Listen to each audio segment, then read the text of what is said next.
नमस्कार, आपके साथ मैं अदिति त्यागी। बीजेपी का आज फाउंडेशन डे यानी स्थापना दिवस, 44वां ये स्थापना दिवस, और प्रधानमंत्री मोदी समेत पार्टी के तमाम बड़े नेताओं ने पार्टी के लंबे सफर को याद करते हुए एक तरफ कार्यकर्ताओं को धन्यवाद कहा तो दूसरी तरफ शुभकामनाएं दी। साथ ही हम आपको ये बता दें, प्रधानमंत्री का एक बड़ा स्टेटमेंट भी आया। प्रधानमंत्री ने ये कहा कि बीजेपी प्रेफर्ड पार्टी है, यानी जनता बीजेपी को प्रेफर करती है। आप प्रधानमंत्री के रोड शो लगातार जारी हैं और वो इंडिया गठबंधन पर चुन चुन कर हमला भी बोल रहे हैं। राजस्थान में वो, उत्तर प्रदेश में उनकी कई जनसभाएं, और एक तरफ उनकी कोशिश अपने इन पब्लिक संबोधन के माध्यम से, एक तो ये कि वो अपनी सरकार की उपलब्धियां बताएं और विकास का रोड मैप बताएं, तो दूसरी तरफ वो ये भी याद दिलाना नहीं भूलते कि कैसे विपक्ष के गठबंधन के साथ अगर जनता जाएगी तो उसे किस तरह का भारी नुकसान हो सकता है। सहारनपुर की रैली की ही बात करते हैं, क्योंकि उत्तर प्रदेश जिसे सत्ता की सीट कहा जाता है, वेस्टर्न यूपी में आज प्रधानमंत्री हैं, जहां सहारनपुर में प्रधानमंत्री ने कहा कि बीजेपी राजनीति नहीं, राष्ट्र नीति पर चलती है। बीजेपी के लिए राष्ट्र प्रथम है, और साथ ही उन्होंने अपना नारा भी दोहराया, सबका साथ, सबका विकास, सबका विश्वास और सबका प्रयास। प्रधानमंत्री ने अपनी सरकार की पीठ भी थपथपाई कि कैसे दुनिया में भारत का डंका बज रहा है, और विपक्ष पर निशाना साधते हुए ये कहा कि विपक्ष इतना बौखलाया हुआ है कि वो किसी भी कीमत पर सत्ता में वापसी करना चाहते हैं। उन्होंने आगे ये कहा कि देश का पहला चुनाव ऐसा देख रहा हूं जहां विपक्ष जीत का दावा नहीं कर रहा है और सिर्फ इसलिए लड़ रहा है ताकि बीजेपी की सीटें 370 से कम रखी जा सके और एनडीए को 400 के नीचे रखा जा सके। वहीं राजस्थान के अजमेर की चुनावी रैली में प्रधानमंत्री ने भारत को 2047 में विकसित राष्ट्र तभी बनेगा जब देश की आधी आबादी का विस्तार होगा, यानी आधी आबादी को लेकर भी प्रधानमंत्री ने ये बड़ा स्टेटमेंट यहां पर दिया है। तो एक बात तो साफ है, एक तरफ वो ये बात बार बार दोहरा रहे हैं कि विपक्ष इन चुनावों में लड़ने के लिए नहीं, बल्कि बीजेपी को, जो बीजेपी का नारा है, जो प्रधानमंत्री का नारा है, उस नारे तक पहुंचने के लिए इस चुनावी मैदान में है। लोकसभा चुनाव का शंखनाद हो चुका है। इस चुनावी समर में पीएम मोदी खुद मोर्चा संभालते हुए ताबड़तोड़ चुनावी रैली कर विपक्ष पर लगातार हमला बोल रहे हैं। यूपी के सहारनपुर की रैली में पीएम मोदी ने हुंकार भरते हुए विपक्ष पर जोरदार हमला बोला। पीएम मोदी ने कहा कि विपक्ष जीत के लिए चुनाव नहीं लड़ रहा, विपक्ष में सभी इसीलिए चुनाव लड़ रहे हैं जिससे बीजेपी और एनडीए की सीटें कम कर पाए। वहीं इस दौरान पीएम मोदी ने कांग्रेस के घोषणा पत्र पर निशाना साधा। पीएम मोदी ने कहा कि कांग्रेस के घोषणा पत्र में मुस्लिम लीग की छाप है। कल कांग्रेस ने जिस तरह का घोषणा पत्र जारी किया है, उससे साबित हो गया है कि आज की कांग्रेस आज के भारत की आशाओं, आकांक्षाओं से पूरी तरह कट चुकी है। कांग्रेस के घोषणा पत्र में वही सोच झलकती है जो सोच आजादी के आंदोलन के समय मुस्लिम लीग में थी। कांग्रेस के घोषणा पत्र में पूरी तरह मुस्लिम लीग की छाप है। वहीं पीएम मोदी ने यूपी में कांग्रेस समाजवादी पार्टी के चुनावी गठबंधन को लेकर भी राहुल गांधी और अखिलेश यादव पर तंज कसा। पीएम मोदी ने कहा कि यूपी के 2 लड़कों की फ्लॉप फिल्म फिर से रिलीज हो गई है। आपको याद होगा पुराना, यहाँ उत्तर प्रदेश में 2 लड़कों की जो फिल्म पिछली बार फ्लॉप हो चुकी है, उस 2 लड़कों की फिल्म को इन लोगों ने फिर से रिलीज किया है। सहारनपुर के बाद राजस्थान के अजमेर की चुनावी रैली में पीएम मोदी ने कहा कि भारत 2047 में विकसित राष्ट्र तभी बनेगा जब देश की आधी आबादी का विस्तार होगा। साथ ही पीएम मोदी ने कहा कि माताओं, बहनों और बेटियों का सुख, सम्मान, सुरक्षा और समृद्धि मोदी की गारंटी है। मेरी माताएं, बहनें, इस आपके बेटे ने तय किया कि पीएम आवास के जो मकान देंगे ना, वो महिलाओं के नाम पर होंगे। आप मुझे भरपूर आशीर्वाद दीजिए। मेरा सपना है 3 करोड़ माताओं बहनों को मैं लखपति दीदी बनाना चाहता हूं। 400 पार के टारगेट को लेकर आगे बढ़ रहे पीएम मोदी ने यूपी टू राजस्थान की ताबड़तोड़ चुनावी रैली में जहां एक तरफ सरकार की उपलब्धियों को गिनाया, तो दूसरी तरफ कांग्रेस और इंडिया गठबंधन पर जमकर प्रहार किया। वहीं बीजेपी अपना 44वां स्थापना दिवस भी मना रही है। मौजूदा वक्त में बीजेपी देश की सबसे बड़ी राजनीतिक पार्टी है। इस मौके पर पीएम मोदी समेत पार्टी के बड़े नेताओं ने लंबे सफर को याद करते हुए कार्यकर्ताओं को बहुत बहुत बधाई और शुभकामनाएं दी। Bureau report, Bharat Express. कई खास मेहमान हमारे साथ हैं। मुकेश त्यागी बीजेपी के प्रवक्ता हैं, विनय सिंह बिन्नू समाजवादी पार्टी के प्रवक्ता हैं, रोहित अग्रवाल आरएलडी के प्रवक्ता हैं, मोहिंदर प्रकाश कांग्रेस के समर्थक हैं। आप सभी का बहुत बहुत स्वागत है। मोहिंदर प्रकाश, आपके साथ इस डिस्कशन की शुरुआत करूंगी। प्रधानमंत्री कह रहे हैं बीजेपी प्रेफर्ड पार्टी है जब भारत की जनता की बात की जाती है, आपका जवाब? देखिए, प्रधानमंत्री जो बोलते हैं उसमें विरोधाभास सरेआम दिखाई देता है। आज तक कहते आ रहे थे कांग्रेस मुक्त भारत, कांग्रेस तो खत्म हो गई, कांग्रेस का तो नामो निशान नहीं रहा। मैं अखबारों में रोज पढ़ता हूं, प्रधानमंत्री के बयान सुनता भी हूं। बीजेपी के नेता हैं, चाहे भारतीय जनता पार्टी के शीर्ष के नेता हो चाहे नीचे के नेता हो, कांग्रेस तो समाप्त पार्टी है, खत्म पार्टी है। ये तो खैर अब जब प्रधानमंत्री ही कांग्रेस के ऊपर आधा घंटा बोलते हैं तो पता लग जाता है कि कांग्रेस कहीं गई नहीं, कांग्रेस वहीं सामने, इनके सामने मुक्का तान कर खड़ी है और मुकाबले के लिए खड़ी है। दूसरी बात, प्रधानमंत्री भ्रष्टाचार की करते हैं तो भ्रष्टाचारी तो प्रधानमंत्री स्वयं अपने आप को देखें। जिस तरह से गले पे बंदूक लगा के ईडी और सीबीआई को भेजकर इन्होंने इलेक्ट्रिक बॉन्ड्स इकट्ठे किए हैं, उसकी जांच रोकने के लिए इन्होंने सुप्रीम कोर्ट के अंदर गलत बयानी की, उसके बाद स्टेट बैंक ऑफ इंडिया को देने से रोका, उसके बाद स्टेट बैंक ऑफ इंडिया ने जब स्टेटमेंट दे भी दी तो आज भी उसके बारे में पूरी डिटेल्स देने में आनाकानी हो रही है, जो इलेक्शन ऑफिसर के बहाने रोकी जा रही है। दूसरी बात, कहते हैं पूरा परिवार मेरा है। 80 करोड़ जनता जिनको ये कहते हैं कि हम अनाज देते हैं वरना वो भूखे मर जाएं, उनके लिए प्रधानमंत्री ने 10 वर्ष में क्या किया? वो 80 करोड़ लोग सिर्फ भोजन ही लेते रहेंगे या उनका कोई डेवलपमेंट भी होगा? कोई डेवलपमेंट प्लान आज तक मेरे सुनने में नहीं है। अब मैडम मेरे को बात पूरी करने दीजिए। वापस दूंगी फ्लोर। मुकेश त्यागी, यह कोई भाषण थोड़ी चल रहा है, डिबेट चल रही है ना, टू द पॉइंट जवाब लीजिए। पहला इन्होंने कहा विरोधाभास है, आप ही बता दीजिए 2 पॉइंट आपने क्या रखे हैं, जल्दी से बताइए 2 सेंटेंस में। कि जो इन्होंने गले पे ईडी और सीबीआई से बंदूक लगवाकर इलेक्ट्रिक बॉन्ड इकट्ठे किए हैं, इसकी जांच कब पूरी होगी? हाँ तो ले लीजिए ना, जवाब लीजिए। ये अभी बोल तो चुके हैं आप, जवाब लीजिए मुकेश त्यागी से। देखिए, सबसे पहले आदित्य जी, मैं आपको 44वीं स्थापना दिवस भारतीय जनता पार्टी के लिए शुभकामनाएं देता हूं, तमाम देश को देता हूं। हम तो देखिए 2 से 303 पर पहुंच गए और कांग्रेस की स्थिति क्या हुई? 400 से ऊपर और आज 52 में रह गए। रीजन क्या है? रीजन ये है कि झूठ बोलते हैं और देश को गुमराह किया है, देश को लूटा है, देश में तुष्टीकरण किया है। और हम पर जिनके मकान शीशे के होते हैं, दूसरे के मकान में पत्थर नहीं फेंकते। आप अपने आप के झांक करके देखिए कि आप लोगों ने इस देश को किस प्रकार से लूटा, खसोटा और बर्बाद करके छोड़ दिया। आज मोदी जी अमृतकाल के महोत्सव से विकसित देश की श्रेणी का सपना देख रहे हैं, उसमें हाथ बटाने की जगह आप लगातार उनका जो है आलोचना की, आपने फैक्ट्री खोल रखी है। आप मोदी जी के ऊपर कौन सा ऐसा मुझे बताइए भ्रष्टाचार का मुकदमा लग गया है जो कि मोदी जी के बिल्कुल निष्कलंकित हैं, कोई कलंक उन पे नहीं लगा है। अब ये तो जुडिशियल प्रक्रिया है कि इलेक्ट्रल बॉन्ड में अंतर्गत क्या होगा? स्टेट बैंक ऑफ इंडिया ने अगर कुछ कहा है तो उसके स्ट्रक्चर से स्टेट बैंक ऑफ इंडिया पे जाएंगे, लेकिन अभी कोई निष्कर्ष पे तो नहीं पहुंचा है। और आपको भी एक बात बताऊं, आप जो इलेक्ट्रल बॉन्ड के जब ये पास हो रहा था पार्लियामेंट्री एक्ट, तब आप कहाँ थे? उस समय आप क्यों चुप लगा के बैठे हुए थे? क्योंकि आपको भी मलाई खानी थी। आपने तो पता नहीं चाइना से भी ले रखा है राजीव गांधी फाउंडेशन में डोनेशन, जिसके बारे में कुछ पता ही नहीं लगता है। तब प्रियंका गांधी ने पेंटिंग भेज दी थी जो कि राजीव गांधी के लिए दी गई थी, राणा कपूर को। अरे आपके तो भ्रष्टाचार की बहुत बड़ी लड़ी है और आप भारतीय जनता पार्टी के ऊपर जो है कीचड़ उछालने की हिम्मत कर रहे हैं। और आप देख भी लीजिएगा, क्योंकि आप लोग जो आप लोग कहते हैं और करते हैं उसमें बहुत फर्क है। अभी आपका ये जो नया पत्र निकला है बिल्कुल खोखला पत्र है, प्रतिशोध से भरा पड़ा है।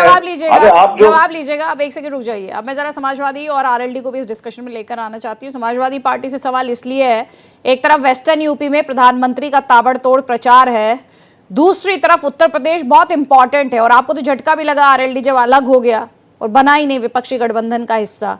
तो ऐसे में कितना बड़ा चैलेंज, प्रधानमंत्री एक के बाद एक ताबड़तोड़ पब्लिक इवेंट्स जो हैं उन्हें एड्रेस कर रहे हैं, अपनी सरकार की बात कर रहे हैं, विपक्ष किस तरह से कमजोर पड़ा है उसकी भी बात कर रहे हैं। अदिति जी, मैं अपनी बात को आगे बढ़ाते वक्त मैं एक चीज से आगे बढ़ाऊं बढ़ाऊंगा कि भारतीय जनता पार्टी का एक नारा है, अगर तुम मुझे दोगे चंदा तो हम तुम्हें देंगे धंधा, अगर तूने नहीं दिया चंदा तो हम देंगे तुम्हें ईडी का फंदा।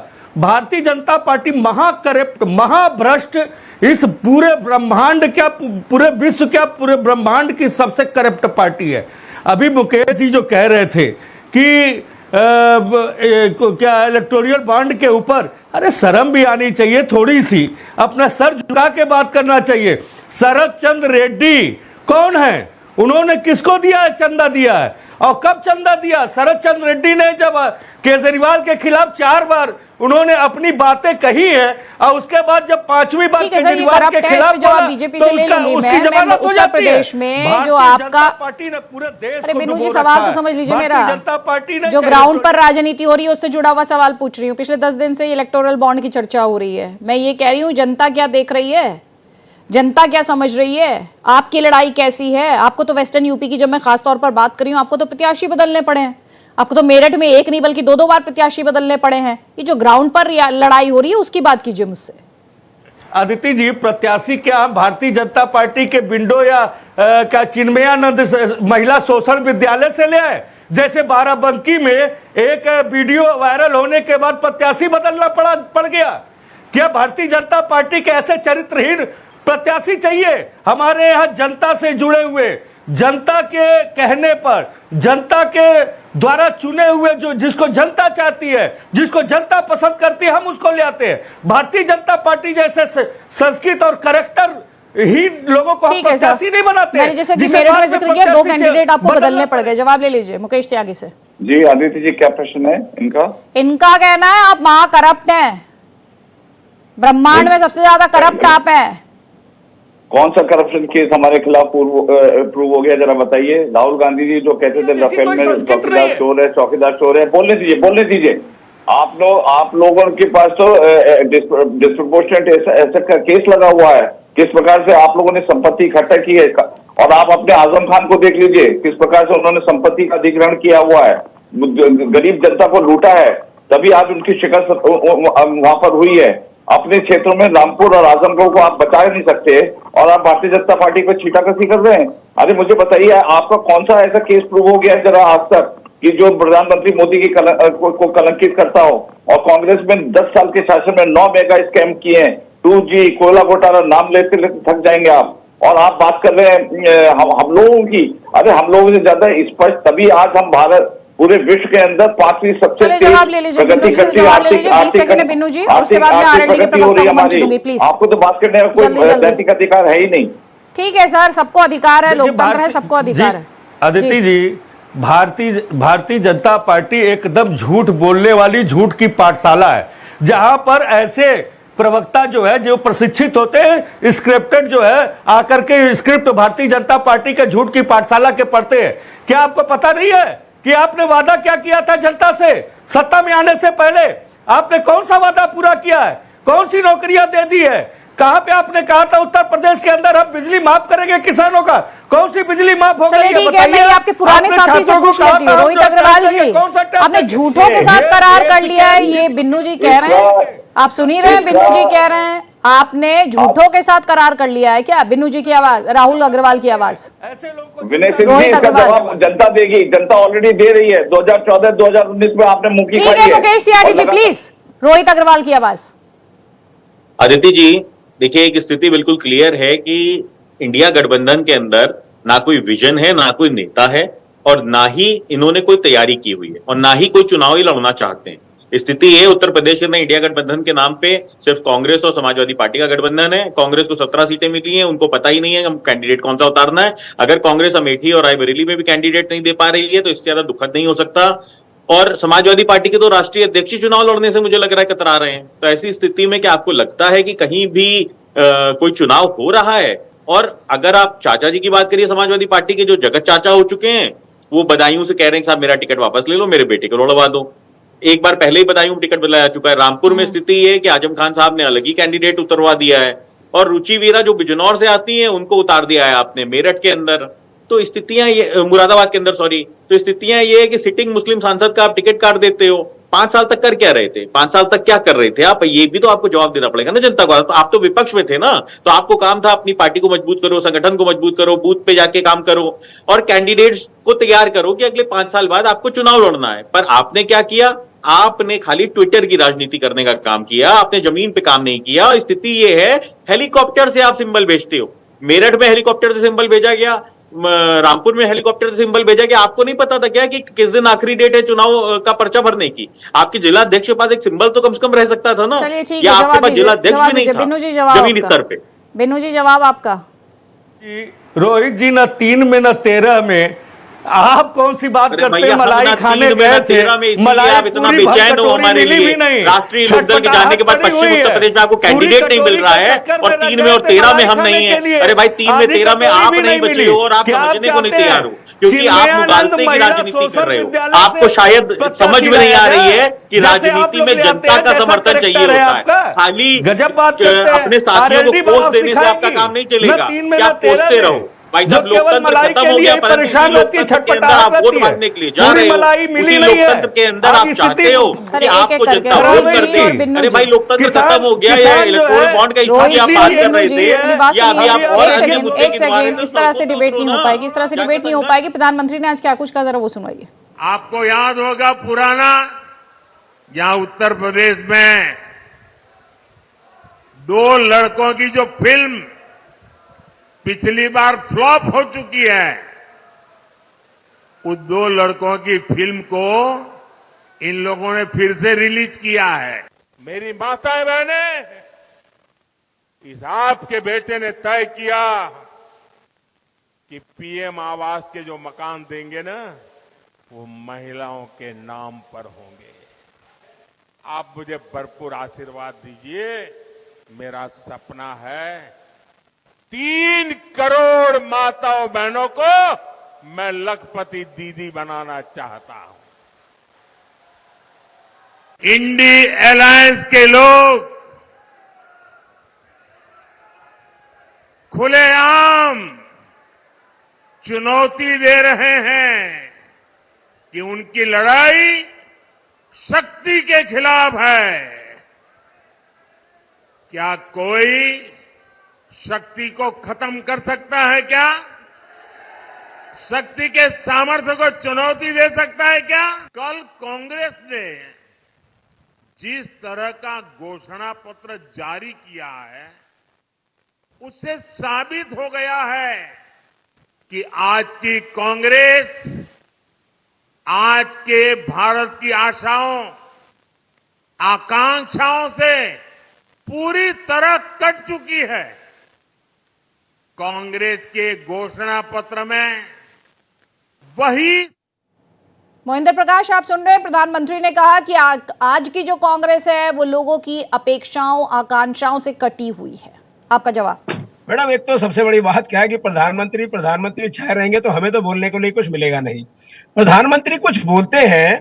आपको याद है प्रधानमंत्री के जितने वादों के ऊपर अमित शाह से पूछा गया था, उन्होंने कहा जी ये तो जुमला था। आज प्रधानमंत्री कुछ बोल रहे हैं, वादे कर रहे हैं, कल को अमित शाह कोई तीसरा बोल देगा साहब ये तो जुमला बोलते हैं। तो प्रधानमंत्री की तो आदत है कुछ भी अनर्गल बोल देने की। प्रधानमंत्री की जो बातें हैं उनको सुनकर हंसी आती है। अच्छा। और आज भारतीय जनता इस चीज को अच्छी तरह समझ चुकी है कि इनके भाषणों को एक कॉमेडी पिक्चर की तरह सुनो और उन कॉमेडी पिक्चरों के साथ फिर अपना मजा लो और घर जाओ। 3 रुपए की टिकट लीजिए, जाइए। जो ये जनता बुलाते हैं उस जनता को अपना पैसा लेना है और जाकर के घर में बैठना है। कोई इनको वोट देने वाला नहीं है। ठीक है, ये जवाब दूसरों लीजिए, जवाब लीजिए। कह रहे हैं आपको कोई वोट देने वाला नहीं है, प्रधानमंत्री तो कॉमेडी कर रहे हैं, कॉमेडी पिक्चर की तरह है ये। मुकेश त्यागी, मुझे ये बताइए, ये मुझे लगता है इनके ज्ञान के अंदर बड़ा अपरिपक्वता है और कमी है। ना तो ये पढ़ते हैं, ना लिखते हैं, ना समझते हैं, ना देखते हैं।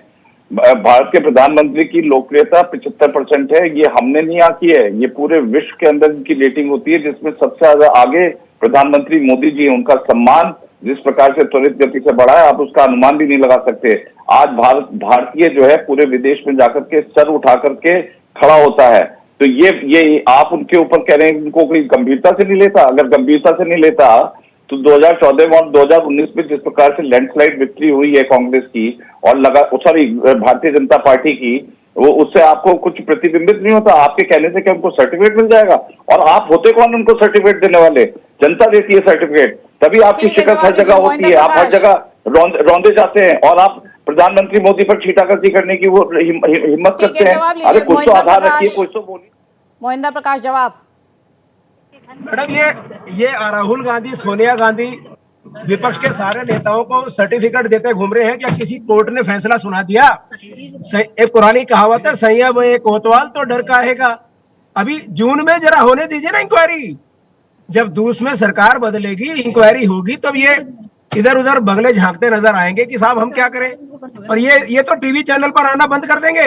अच्छा, ये जनाब जो इतनी बातें कर रहे हैं, प्रधानमंत्री को विश्व गुरु कह रहे हैं, आपकी मालदीव ने नहीं सुनी, आपकी नेपाल नहीं सुनता, आपकी यूएन नहीं सुनता, आपकी अमेरिका नहीं सुनता, आपकी जर्मन नहीं सुनता। अरे है कौन? कैसे नहीं आप सुनता? पुतिन- जरा सा एग्जांपल देके बताइएगा जरा सा। कौन सा विश्व गुरु है आप? नहीं, अमेरिका कैसे नहीं सुनता, मैं जरा एग्जांपल देके बताइए। यूएन कैसे नहीं सुनता, एग्जांपल देके बताइए। अभी कहा है कि आपने केजरीवाल को गिरफ्तार किया है, कांग्रेस के जो आपने अकाउंट फ्रीज किए हैं उन पर उम्मीद करते हैं कि लोकतंत्र के हिसाब से काम होगा, तो इनको मिर्च क्या लग गई?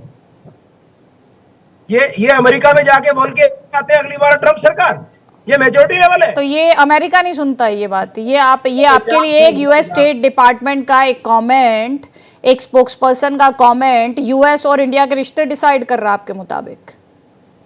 मैडम कोई भी किसी कंट्री सर का कम से छोटा हो या कम बड़ा टीवी हो, डिबेट में बिना डेप्थ तो होनी चाहिए, समझ तो होनी चाहिए, व्यूअर कुछ तो सीख के जाए। मुकेश त्यागी जी, मैं ये कह रहा हूं कि राहुल गांधी जी, इनको शर्म आनी चाहिए। जो इनके शीर्ष नेता हैं पूरे विश्व में जाकर के, और जो कि इनके सैम पिट्रोडा और जो इनका जॉर्ज सोरोस और जो तमाम अंतर्राष्ट्रीय जो षड्यंत्र कर रहे हैं देश के खिलाफ हमारे, उनका कितने बिलियन डॉलर उन्होंने लगा रखे हैं कि किसी प्रकार से मोदी की सरकार को उखाड़ दो। ये मणिशंकर अय्यर पाकिस्तान में जाकर के वहां की गवर्नमेंट से मिलकर के कहते हैं कि भाई किसी तरह से मोदी को हटाओ, इसने तो हमारा बेड़ा गर्क कर दिया है। भ्रष्टाचारियों की पार्टी, क्योंकि अब भ्रष्टाचार में पकड़े जा रहे हैं और जेल के अंदर जा रहे हैं। और एक बार बता दें, ये तो अभी तक ट्रेलर था और मोदी जी कह रहे हैं अभी तो असली पिक्चर बाकी है। अभी आप देखते जाइएगा, जितने जैसे आपके साहू के यहाँ 350 करोड़ मिले थे, पता नहीं कितने साहू आपके यहाँ भरे पड़े हैं, उनको सबका पर्दाफाश होगा। तो आप लोग घबराए हुए हैं कि कहीं हमारा बचा कुचा वर्चस्व जो है समाप्त ना हो जाए। आप बात कर रहे हैं भ्रष्टाचार की, मैं तो भ्रष्टाचार की आपको इतना लंबा आपकी चलिए ठीक है, जल्दी से बिनू जी एक सवाल आपसे है। सवाल ये है, प्रधानमंत्री ने आज कहा विपक्षी गठबंधन का मतलब अस्थिरता, अनिश्चितता, आपका जवाब। देखिए माननीय प्रधानमंत्री जी कुछ भी कह ले, माननीय जी प्रधानमंत्री जी तो देश में बहुत कुछ कहते रहे। उन्होंने 2 करोड़ नौकरियों का वादा किया, उन्होंने महंगाई हटाने का वादा किया, उन्होंने कहा अजीत पवार 70,000 करोड़ का घोटालेबाज है, आज उनके साथ खड़ा है। हेमंत बिस्वा शर्मा जो है chit fund, Saradha chit fund घोटाले के मुख्य आरोपी थे, जिनको जो है सीबीआई ने चार्जशीट दाखिल किया, आज वह उनके साथ खड़े हैं। आज जितने भी भ्रष्टाचारी प्रफुल्ल पटेल उनके साथ खड़े। तो माननीय प्रधानमंत्री जी की बातों को इस समय हमारा देश बहुत सीरियस नहीं लेता, क्योंकि आज देश की जो हालत है, महंगाई कहाँ है, बेरोजगारी कहाँ है, आज महिला सम्मान कहाँ है, जनता आपको सीरियसली नहीं लेती, आप कहते हैं वो आप जनता उन्हें सीरियसली नहीं लेती। खैर, लोकतंत्र में जनता अपना फैसला सुनाती है और सिर्फ बटन दबाने का उसे काम करना होता है। तो देखिए चुनाव में किसके पक्ष में फैसला सुनाएगी जनता। आप सभी का बहुत बहुत शुक्रिया इस डिस्कशन का हिस्सा बनने के लिए।